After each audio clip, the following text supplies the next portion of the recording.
مساء الخير أعزائي المشاهدين، أسعد الله مساءكم. النهاردة هنتكلم عن حكاية فيلم، وحكاية فيلم اليوم هو هنسلط الضوء على الأدباء والمفكرين والفنانين الذين أثروا في حياة السينما المصرية خلال 100 سنة الماضية.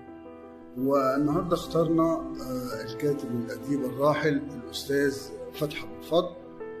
والأستاذ فتحي أبو الفضل له أكتر من 12 رواية، في أكتر من 6 منهم اتحولوا لأعمال سينمائية. أنا اخترت منهم النهاردة رواية لعنة الملائكة.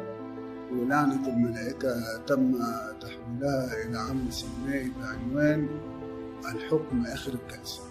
ودي كانت للفنان الكبير الراحل الأستاذ نور الشريف، والأستاذ العملاق الراحل محمد غيث، والأستاذ الراحل فكري أباظة، والأستاذ الراحل برضه عبد العزيز مخيون، والفنانة إيمان الطوخي ربنا يديها الصحة.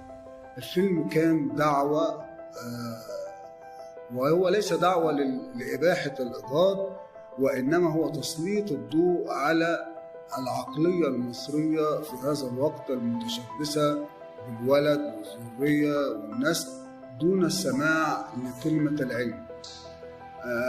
قصة اليوم هي كان لزوج مؤدي برنامج أطفال، وزوجته دكتورة متخصصة في مجال الجينات العقلية.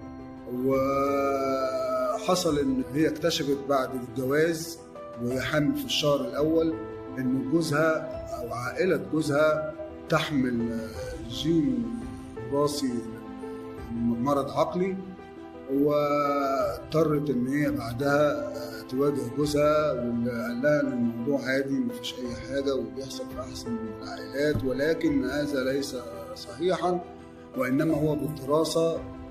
فعملت عملية إجهاض دون الرجوع لزوجها، الأمر الذي جعل حماها يرفع عليها قضية إجهاض، وهي قالت أسبابها في المحكمة، وإن العائلة تحمل جين وراثي لمرض عقلي ويؤدي إلى الوفاة.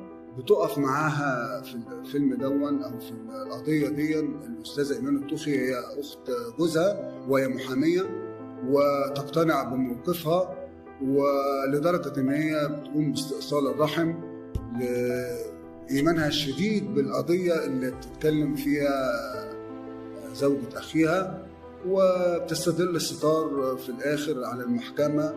والفيلم ده كان من إخراج الأستاذ محمد عبد العزيز، وكعادة الأستاذ المخرج محمد عبد العزيز هو ترك النهاية مفتوحة للجمهور، ولو ان ده من ضمن سلبيات الفيلم ان هي المحكمه لم تحكم ولم تقول رايها في الموضوع ده. الفيلم هو صراع بين العلم والدين، وفي النص كده القانون، لان قضايا الاجهاض يعاقب عليها القانون ما لم يثبت العذر القوي لها. اشكركم.